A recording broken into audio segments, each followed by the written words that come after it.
Kurasa. Mtazamaji wa EATV, karibu katika Kurasa upate dakika chache za kukuletea machache kati ya mengi yaliyotufikia mezani kwetu Ijumaa ya leo.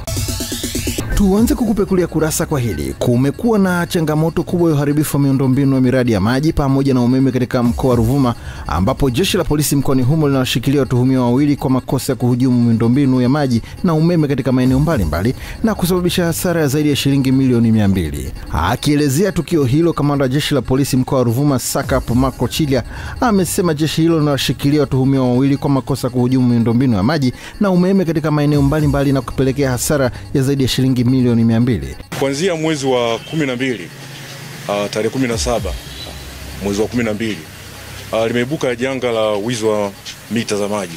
Tumekuwa tukiibiwa sana mita za maji kwa siku, mita 7, 8, 10, na imeleta usumbufu mkubwa sana kwa wateja wetu. Hasara tuliyoipata kwa kipindi cha miaka mitatu yote ambayo uhalifu umefanyika ni takribani zaidi ya milioni 150, kwa sababu hizi nyaya za shaba zinapatikana kwenye mashine umba ambazo ni transformer, ambazo ndio zinakuwa ni gari sana kwenye manunuzi yetu. Jeshi la polisi mkoa wa Ruvuma kupitia operation na misako inayoendelea kufanyika tarehe 11 Aprili 2025 majira ya saa 12 jioni katika mtaa wa Matalawe, manispaa ya Songea, ilifanikiwa kuwakamata watuhumiwa waliokuwa wakitafutwa kwa makosa ya kuhujumu miundombinu ya maji na umeme.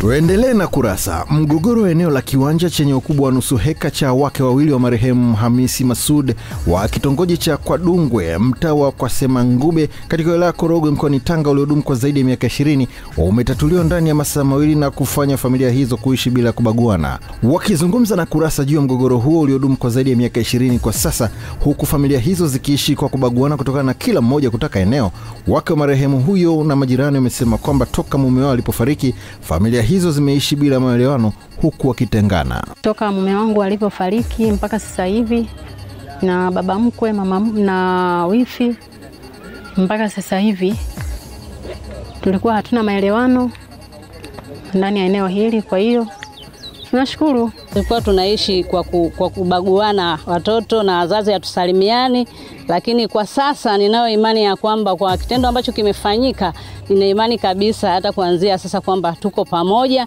na tutakuwa pamoja, tutashirikiana. Tulikuwa tuna mgogoro mgogoro wa eneo kwenye familia, lakini sasa hivi tunamshukuru Mungu kutuletea timu, mgogoro umetatuliwa. Tumeweza kuongea nao tukakubaliana, basi ile ndio tukaigawa katika sehemu 3 na kila sehemu iweze kupata sehemu yao, na wote wameridhika na wote wanafurahi. Kwa pamoja wanasema asante Mama Samia kwa kampeni hii ambayo inagusa imegusa maisha yao, basi wanaomba iende kugusa maisha ya watu wengine. Tumalizie Kurasa kwa hili. Jeshi la polisi katika mkoa wa Geita limeanza operation ya kuwakamata watoto wanaozurura mitaani nyakati za usiku ili kukabiliana na changamoto ya vitendo vya ukatili ikiwemo ulawiti wa watoto hao. Kauli hiyo imetolewa na kamanda wa polisi mkoani Geita, kamishna msaidizi mwandamizi wa jeshi la polisi Safia Jongo, wakati akizungumza na wakazi wa kata ya Katoro katika wilaya ya Geita, huku baadhi ya wakazi wa kata hiyo wakipongeza kuanzisha operation hiyo, wakisema itakuwa na msaada kwa watoto hao. Tumeshindwa kuwapa maadili mema watoto wetu. Nimeona nije niseme na watu wenzangu wa Katoro. Inaniuma sana kwa sababu ni mzururaji, lazima nifanye doria hapa. Kwa hiyo nikitembea humu usiku nakutana na watoto wengi, inaniuma wazazi wenzangu. Nasema jamani, yani huku ni maisha ya aina gani? Lazima tuwakague watoto wa kiume, tupinge kabisa ushoga, tupinge mapenzi jinsia moja kwa hali na mali. Tunakubaliana kwamba mapenzi jinsia moja mara nyingi mtoto anaanza nayo akiwa mtoto mdogo, anakuja kuwa mtu mzima, anajua ni tabia au mwenendo wa kawaida. Kumbe aliharibiwa akiwa mtoto. Nadhani hili ambalo limefanywa litakuwa ni fundisho moja wapo, kwa sababu watoto kwa hapa kwa kweli kuanzia kwenye masaa haya ya saa 1 mtoto anaona kama jua ndio limetoka. Jukumu hili ni la kwetu sote wazazi. Inatakiwa sisi kama wazazi tujizatiti nini namna tukae chini tukae ili tutambue watoto wetu tunawaleaje. Tumekufungulia na kukufungia kurasa kwa hayo machache kati ya mengi yaliyotufikia mezani kwetu kwa hii leo. Tafadhali usikose kufuatilia kurasa hapo kesho. Kwa niaba ya wale wote walioshiriki kukuandalia kurasa, jina langu ni Samson Charles.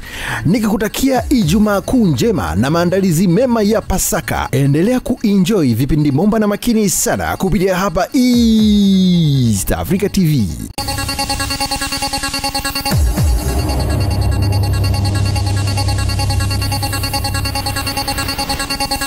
Kurasa.